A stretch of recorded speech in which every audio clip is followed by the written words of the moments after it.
नमस्कार दोस्तों, धर्म रहस्य चैनल पर आपका एक बार फिर से स्वागत है। आज हम एक विशेष अनुभव लेने जा रहे हैं जो गुरु मंत्र से संबंधित है और इसके प्रभाव से एक यक्षिणी से कैसे एक साधक पूरी तरह मुक्त हुए, उन्होंने इस वीडियो के माध्यम से बताया है। तो चलिए शुरू करते हैं इनके पत्र को पढ़ना और जानते हैं इस अनुभव के विषय में। चरण स्पर्श गुरुजी। गुरुजी, मैं आपका शिष्य हूँ। कृपया मेरा नाम और पता ना बताएं।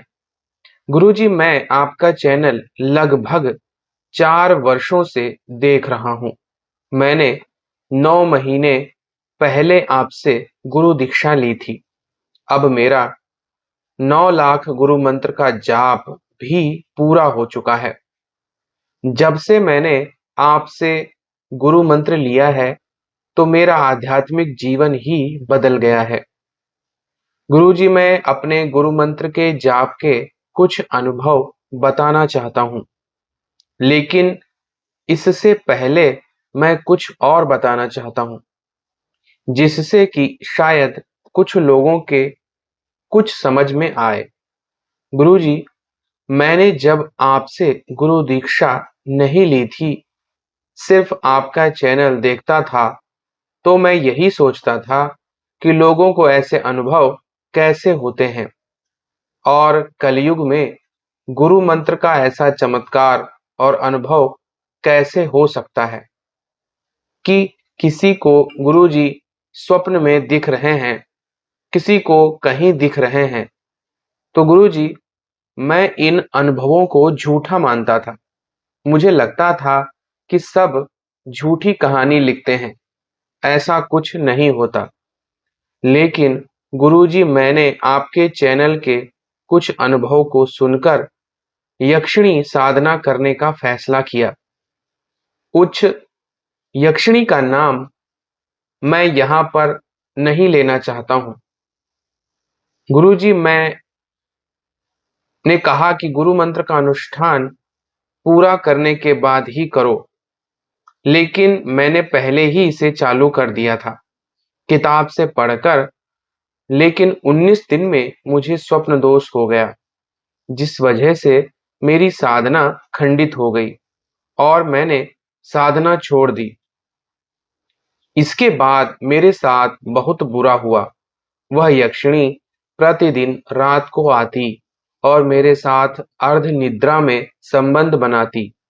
मुझे लगता था कि मैं आधा जागा हुआ हूँ, लेकिन कुछ नहीं कर पाता था, हाथ पैर तक नहीं चला पाता था। वह मेरे साथ लगभग 7-8 दिनों तक लगातार संबंध बनाती रही। मेरा शरीर प्रतिदिन कमजोर होने लगा, लेकिन माता रानी की कृपा से मेरा दिमाग पता नहीं कहां से काम किया और मैंने आपसे गुरु दीक्षा ले ली। लेकिन गुरुजी, मैंने जब दीक्षा लेने की सोच रहा था, उसी दिन से मेरे सपने में सांप आने लगे और मुझे काटने का प्रयास करते। एक दिन तो मुझे काटा, लेकिन दूसरे दिन मैंने उसे मार दिया। लेकिन जिस दिन मैंने आपसे गुरु मंत्र लिया, गुरुजी, आप साक्षात मेरे सपने में आए। शायद मैं अर्ध निद्रा में था। गुरुजी, मुझे ऐसा लगता था कि मैं आपको साक्षात देख रहा हूँ। आप मेरे दरवाजे में अंदर आए और फिर मेरी नींद खुल गई। अब यक्षिणी पर आता हूँ। बाद वह यक्षिणी रात्रि में आई। जिस दिन मैंने गुरु मंत्र का जाप किया और वह मुस्कुरा कर फिर आकर चली गई। उस दिन मेरे साथ कुछ नहीं किया। ऐसे ही धीरे धीरे जब गुरु मंत्र का जाप बढ़ता रहा, तो वह सपने में आती रही और धीरे धीरे उसका आना भी बंद हो गया। अब मैं ठीक हो गया हूँ। गुरुजी, मुझे सपने में कभी कभी भगवान शिव जी के दर्शन किसी सिक्के में माता के दर्शन, और गुरुजी कभी कभी आप बस बैठे मिलते हैं मेरे साथ और कुछ बताते रहते हैं। एक बार मुझे आप बता रहे थे कि ब्रह्मचर्य में रहकर गुरु मंत्र का अनुष्ठान पूरा करो। गुरुजी, मुझे एक बहुत गंभीर बीमारी थी, किडनी की, लगभग 5 वर्ष पुरानी। लेकिन गुरुजी, गुरु मंत्र के जाप की कृपा से वह ठीक हो गई। गुरुजी, जब मैं सोने जाता तो मुझे बाथरूम बहुत आता था। लगभग सोने से पहले 10 से 15 बार बाथरूम जाता था। लेकिन अब मैं आपकी कृपा से और माता पराशक्ति माँ दुर्गा की कृपा से बिल्कुल ठीक हूँ। गुरुजी, मेरे दादाजी के छोटे भाई की मृत्यु 2 वर्ष पहले हुई और मैं गुरु मंत्र जाप से पहले कभी-कभी उनको याद करता था कि मेरा संपर्क उनसे हो जाए। मुझे पता चला कि वह कहाँ हैं। लेकिन गुरुजी, एक रात वह मेरे सपने में आए, सफेद कपड़ों में। तो मैंने पूछा कि आप कहाँ हैं? तो उन्होंने बताया कि मैं पितृलोक में हूँ। फिर मुझसे रहा नहीं गया, तो मैंने उनसे पूछ लिया कि मेरे पर किस देवता की कृपा है। तो उन्होंने मुझे को देखते और देखते ही रह गए और बोले कि तुम पर तो माँ दुर्गा की कृपा है, और उन्होंने मेरे चरण छुए। जिसके बाद गुरुजी, मैंने आपको ईमेल किया था। ऐसा क्यों हुआ? तो आपने बताया कि यह सब गुरु मंत्र की कृपा से हो रहा है। और ऐसे ही एक रात को मेरे सपने में रावण आए। मैंने उनसे पूछा, आप कौन है? तो उन्होंने बताया कि मैं रावण हूँ। वह सिंहासन पर विराजमान थे। तो मैंने उनसे बातें कर रहा था। मैंने उनसे पूछ लिया कि आप मेरे गुरु मंत्र के बारे में कुछ बताइए। तो उन्होंने बताया कि इसका जितना भी जाप करो जीवन में कम है, इसकी शक्ति का कोई अंत नहीं है। इसके बाद वह बोले कि मेरा वक्त हो रहा है। फिर वह चले गए। गुरुजी, ऐसे ही एक रात को मैंने खाना नहीं खाया था या बहुत कम खाया था। तो मैंने माता से प्रार्थना की कि माता, आज मैंने कुछ नहीं खाया। लेकिन गुरुजी, रात को मैं सपने में देखता हूँ कि एक ठेले वाला मुझे पूरी और सब्जी खिला रहा है। तो मैंने सोचा, इसे पैसे कहाँ से दूंगा? लेकिन गुरुजी, मेरे पास पैसे कहाँ से आए पता नहीं। फिर जब मैं जेब से निकाल कर देखा तो उस सिक्के में माता दुर्गा जी की तस्वीर बनी हुई थी। और फिर मेरी नींद खुल गई। गुरुजी, मुझे ऐसा लग रहा था कि मैंने सच में कुछ खाया है। ऐसा मुझे लगभग हर सोमवार को लगता है। गुरुजी, मुझे भगवान शिव के दर्शन होते रहे। लगभग एक रात मैंने सपने में देखा कि कुछ लोग मुझ पर जोर-जोर से चिल्ला रहे हैं। वहीं पास में जहाँ अपने मंदिर में भगवान शिव जी की पूजा करता हूँ, वहीं भगवान शिव जी का मंदिर है। तभी वहां पास खड़ा एक बैल या गाय, क्या था मुझे नहीं पता, वह उन लोगों को जो कि मुझसे लड़ रहे थे, उनको जोर से उनका पीछा कर उनको मारकर भगा देता है और मैं बच जाता हूँ। गुरुजी, ठंड में दोनों टाइम नहाकर गुरु मंत्र का जाप किया करता था, क्योंकि यहाँ गांव है तो ठंड ज्यादा पड़ती है, जिस वजह से एक रात मुझे भयंकर ठंडी लग गई और मैं बुरी तरह से बीमार हो गया। गुरुजी, मुझे लग रहा था कि मेरा आधा शरीर कट गया है, सर फट रहा था। मैंने किसी तरह से गुरु मंत्र का जाप पूरा किया और माता से प्रार्थना की, माता मुझे ठीक कर दो, नहीं तो घर वाले मुझे गुरु मंत्र का जाप शाम को नहीं करने देंगे। क्योंकि गुरुजी, मुझे गुरु मंत्र का अनुष्ठान आपके बताए अनुसार 1 वर्ष में ही पूरा करना था। गुरुजी, रात्रि में ऐसा चमत्कार हुआ कि मैं सुबह सोकर उठा तो मेरी लगभग 70% बीमारी गायब हो चुकी थी। केवल थोड़ा सर में दर्द था, जो कि दूसरे दिन पूरी तरह से ठीक हो गया।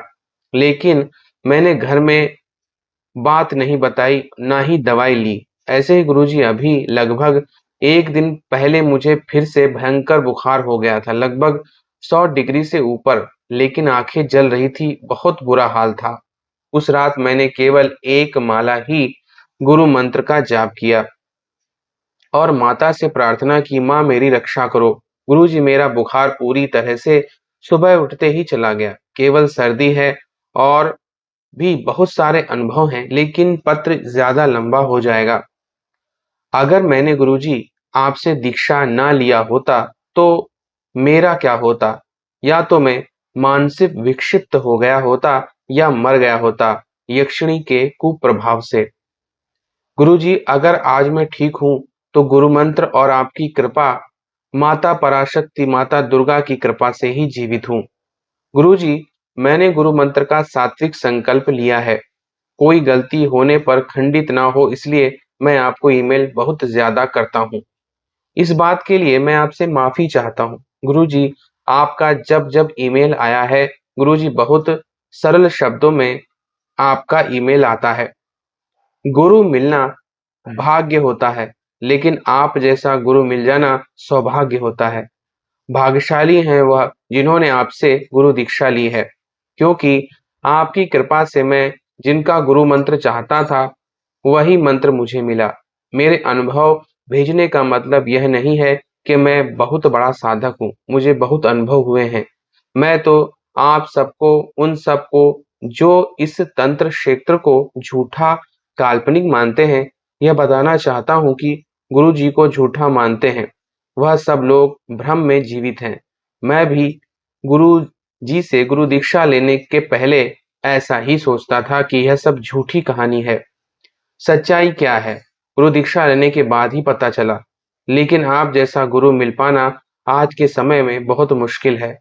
मैं अपने आप को बहुत भाग्यशाली समझता हूँ कि मुझे आप जैसे महान गुरु की प्राप्ति हुई, क्योंकि जितना आप अपने चैनल के माध्यम से ज्ञान देते हैं, उतना सटीक जवाब और ज्ञान कोई नहीं देता है।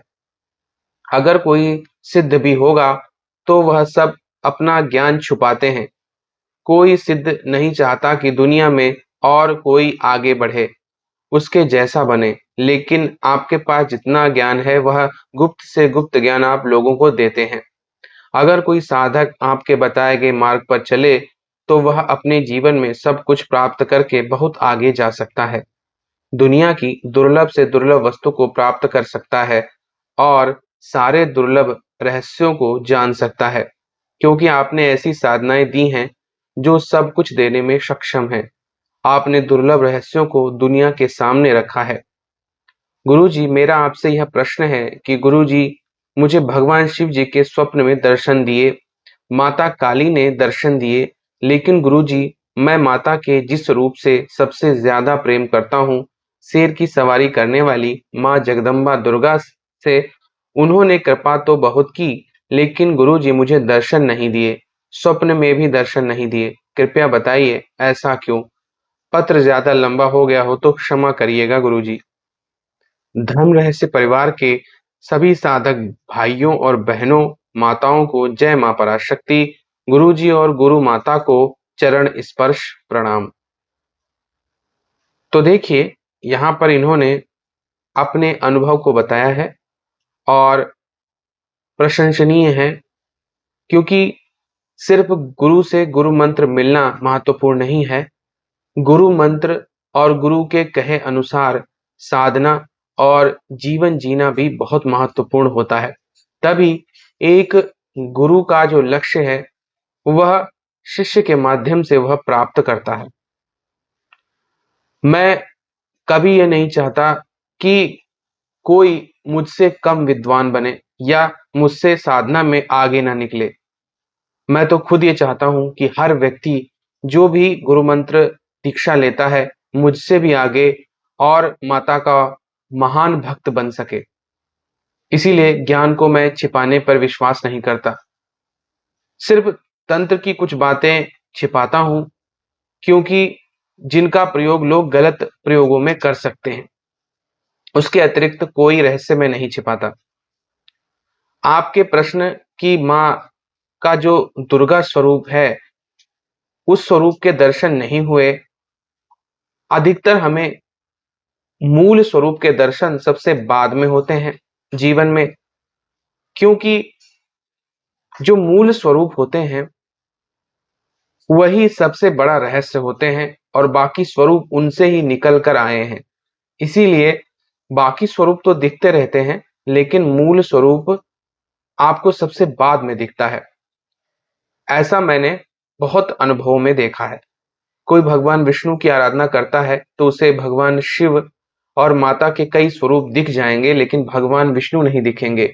ऐसा ही भगवान शिव की साधना करने वाले को शिव भगवान के मूल स्वरूप को छोड़कर बाकी स्वरूप दिखते रहेंगे। ऐसा ही माता के साथ भी है। यानी हमारे लिए जो मूल है, उस मूल को सबसे बाद में ही दर्शन प्राप्त होते हैं, क्योंकि वह मुक्ति की ओर लेकर जाता है। इसीलिए आपको अभी तक दर्शन नहीं हुए हैं। समय आने पर वह भी सब कुछ संभव होगा। तो यह था आज का इनका अनुभव। अगर आपको आज का वीडियो पसंद आया है तो लाइक करें, शेयर करें, सब्सक्राइब करें। आपका दिन मंगलमय हो। धन्यवाद।